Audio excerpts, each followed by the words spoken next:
শাপলা চত্বরে যারা শহীদ হয়েছেন তাদের প্রতি শ্রদ্ধা জানানোর জন্য এবং তাদের আত্মার প্রতি মাগফিরাত কামনার জন্য আমি আজকে আপনাদের সামনে উপস্থিত হয়েছি।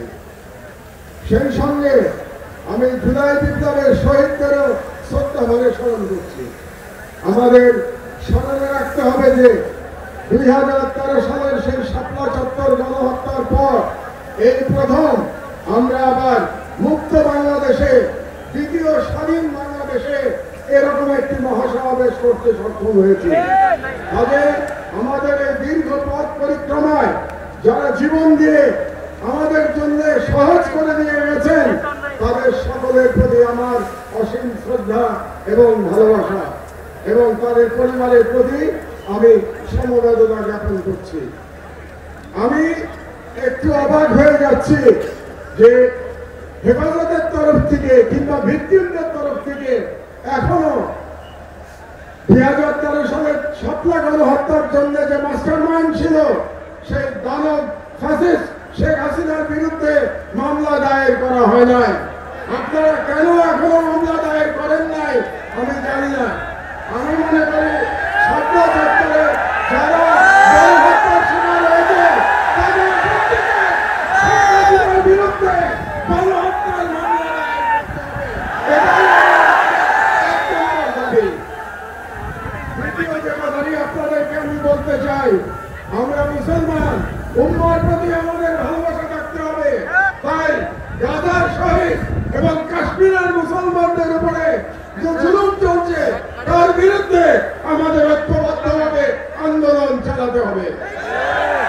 3 নম্বর কথা আমি বলতে চাই, আমার বক্তব্য দীর্ঘায়িত করবো না। এখানে অনেক ওলামায়ে একরামরা আছেন যারা মূল্যবান বক্তব্য দেবেন। আপনারা নারী নীতি নিয়ে প্রশ্ন তুলেছেন।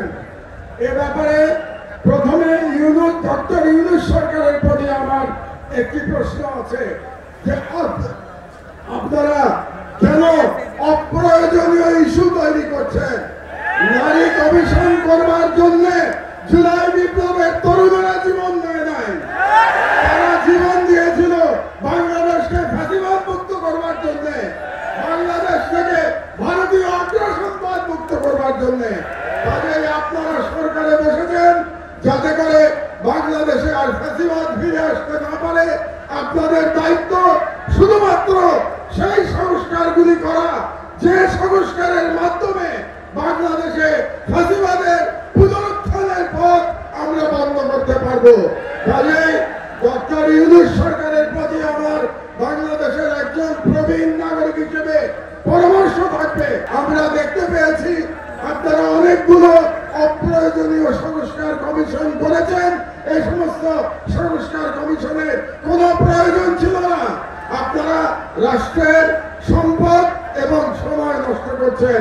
আমার অনুরোধ, এই সমস্ত কমিশন আপনারা বাতিল করে দেন। এই সমস্ত কমিশনের কোনো প্রয়োজন নাই। আর আলেম ওলামাদের কাছে আমার নিবেদন, আপনারা নারী নীতি নিয়ে লড়াই করতে গিয়ে বৃহত্তর লড়াই থেকে সরে যাবেন না। আমাদের বৃহত্তর লড়াই ভারতীয়